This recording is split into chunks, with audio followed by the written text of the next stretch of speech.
नमस्कार दोस्तों, स्वागत है आपका क्रेजी क्रिप्टो मिंटू में। बात करेंगे मार्केट में जो चल रहा है उसके बारे में, और एक डाटा ऐसा भी है जो पहली बार अभी 5 साल में हुआ है, क्योंकि कहीं ना कहीं बीटीसी में कुछ गड़बड़ है। और आपका बिटगट में आप क्या चाहते हैं इस पर बात करेंगे। और टीआरएक्स में अभी जो थोड़ा सा आपने इसका स्पाइक देखा है वो क्यों आया, किसकी वजह से आया, चलो उसके बारे में बात करेंगे। तो वीडियो इंपॉर्टेंट है, देखिएगा जरूर, और लाइक सब्सक्राइब तो करना बिल्कुल मत भूलिएगा। अगर आप पहली बार आए हैं तो फिर आपके लिए कंपलसरी है सब्सक्राइब करना। तो पहले लेते हैं मार्केट में जो बीटीसी अभी है आपका 27,200 पर अभी ट्रेड कर रहा है। कुल मिला के बोरिंग है, साइड में है।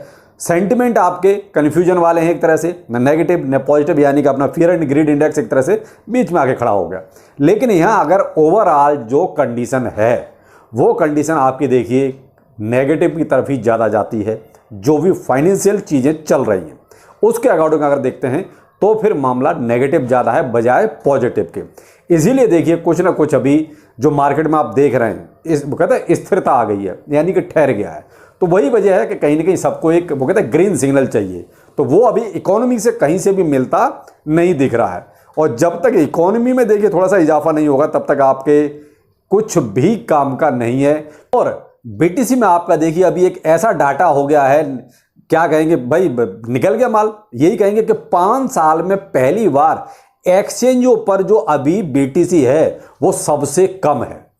अब आप ये अंदाजा लगा लीजिए कि बीटीसी 5 साल में सबसे कम इस बार एक्सचेंज पे क्यों है। क्योंकि जो कंडीशन है, जो मार्केट की कंडीशन चल रही है, उस हिसाब से जो बड़े बड़े लोग भी हैं उन्होंने भी अपना माल निकाल के या तो अपने पर्सनल वॉलेट में रख लिया है, एक्सचेंजों पे नहीं छोड़ रहे। क्योंकि एक्सचेंजों की हालत सबको पता है कि नहीं मालूम ये कब क्या कर दे, कब बंद हो जाए, कब दिवालिया हो जाए, कब बैठ जाए, किसी को कुछ नहीं पता। तो इस वजह से लोगों ने इस बार एक्सचेंजों पर यकीन ज़्यादा नहीं किया है। या तो वो अपना डिसेंट्रलाइज प्लेटफॉर्म पे ले गए या अपने वॉलेट में ले गए, लेकिन एक्सचेंजों से निकल गए। तो इस बार ये मान लीजिए एक्सचेंजों के पास 5 साल में सबसे कम बीटीसी है। तो यहीं आपको समझ में आ जाना चाहिए कि कहीं ना कहीं मार्केट में हालात अच्छे नहीं है, इसीलिए देखिए विश्वास भी ज़्यादा नहीं है। टीआरएक्स ट्रोन अभी आपने देखा बीच में थोड़ा सा स्पाइक आया इसमें करीब 10-12% का। क्यों आया, इसकी वजह थी कहीं ना कहीं जो टीआरएक्स है तो इनका जो है एक इंटीग्रेशन हुआ इथेरियम ब्लॉकचेन के साथ। तो ये इंटीग्रेशन होगा आपका बिटटोरेंट ब्रिज के साथ, ब्रिज के जरिए। तो अब यहां क्या है, देखिए तीनों चीजें आपस में जुड़ गई। यहां बिटटोरेंट भी कहीं ना कहीं यूज में आ गया, टीआरएक्स ट्रोन भी कहीं ना कहीं यूज में आ गया, और आपका इथेरियम भी आ गया। तो इसकी वजह से आपने देखा कि एक तरह से पूरी तरीके से टीआरएक्स आपका एक्सेसिबल हो गया इथेरियम इकोसिस्टम के साथ। तो इस वजह से जो ट्रांजैक्शन बढ़ा, उस ट्रांजैक्शन बढ़ने की वजह से आपके टीआरएक्स में थोड़ा सा आपको स्पाइक नजर आया। यहां देखिए अब आपको टीआरएक्स में जो है बीच बीच में आपको ये चीजें देखने को मिलती रहेंगी। जैसे जैसे कोई भी इजाफा होगा इथेरियम की तरफ से या टीआरएक्स की तरफ से तो आपको प्राइस बढ़ता हुआ नजर आएगा। यहां बिटटोरेंट के साथ भी थोड़ा सा पॉजिटिविटी आ सकती है, लेकिन बिटटोरेंट की अपनी ही कहानी अलग है कि वो भी 2 जगह चल रहा है भाई। जब तक उसका पुराना पूरा खत्म नहीं होगा तब तक नए में कुछ होना जाना नहीं है। तो बिटटोरेंट के साथ ये सबसे बड़ी प्रॉब्लम है, अभी उनका भी पुराना पड़ा हुआ है, जैसे बेबी डॉज का इथेरियम में अभी पड़ा हुआ है। जब तक इथेरियम खत्म होगा नहीं तब तक बीएससी में ज़्यादा कुछ होना जाना नहीं। तो वही चीज़ बिटटोरेंट में है, लेकिन बिटटोरेंट का ओल्ड और न्यू का चक्कर है क्योंकि वो माइग्रेट हुआ था। तो इस वजह से भाई उसका भी पुराना अभी बर्निंग होनी है। तो बर्न जब वो हो जाएगा तो उसके बाद बिटटोरेंट में जब नए में स्टार्टिंग कुछ होगा तब बिटटोरेंट पे आपको प्राइस भी बढ़ता हुआ नजर आएगा। लेकिन फिलहाल तो यहाँ टीआरएक्स की बात है, तो टीआरएक्स में जो आपको इजाफा देखने को मिला वो इसी वजह से कि कहीं ना कहीं इथेरियम के साथ इसका इंटीग्रेट होना।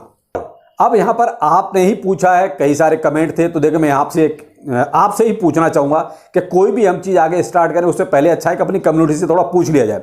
जैसे हमने अपना बेबी डॉज में पूछताछ स्टार्ट की, बेशक वो रिप्लाई नहीं दे रहे, लेकिन कहीं ना कहीं उनको ये पता चल गया कि हाँ कम्युनिटी में दम है, कम्युनिटी पूछ सकती है। लेकिन हम अभी भी बेबी डॉज में देखिए अपनी मुहिम को खत्म नहीं करेंगे। पूरी तरीके से जैसे चल रहा था उसी तरीके से ट्वीट कमेंट बेबी डॉज को जरूर करेंगे और करते रहेंगे। उनको जाके सफाई देनी पड़ेगी। तो सफाई दो, बताओ कि आखिर ये सब क्या था, ये ड्रामा क्यों चला और ये आगे कब तक चलेगा। तो इसलिए आप पूछना नहीं छोड़ेंगे बेबी डॉज टीम से। इसी तरीके से अब हम ये चाहते हैं, आपने जो पूछा है उसी के आधार पे कि बिटगट में आप क्या चाहते हैं, क्या पूछताछ चाहते हैं, क्या प्रॉब्लम्स आपके सामने हैं, क्या चीज़ें आप फेस कर रहे हैं ऐसी जो कहीं ना कहीं आपको परेशान कर रही हैं। तो कमेंट सेक्शन में जरूर बताइएगा कि भाई बिटगट के लिए हम क्या मुहिम शुरू करें, क्योंकि स्कैम तो अब नहीं होने देंगे। अपनी जो कोशिश हो सकती है देखिए वो हम जरूर करेंगे। स्कैम होता तभी है जब हम करने देते हैं, हम पूछते नहीं हैं। देखिए हम पूछेंगे तो कहीं ना कहीं उनको भी समझ में आएगा कि जनता जागरूक है, स्कैम नहीं हो पाएगा। जब हम पूछेंगे नहीं तो वो फिर यही समझेंगे कि ये सब बेवकूफ़ हैं, जो दिल करता है कर लो। तो इसलिए अब पूछेंगे जरूर, जो भी है जैसा भी है। तो कमेंट में जरूर बताइएगा कि बिटगट के लिए क्या करना है। तो चलिए फिर मिलते हैं, नमस्कार।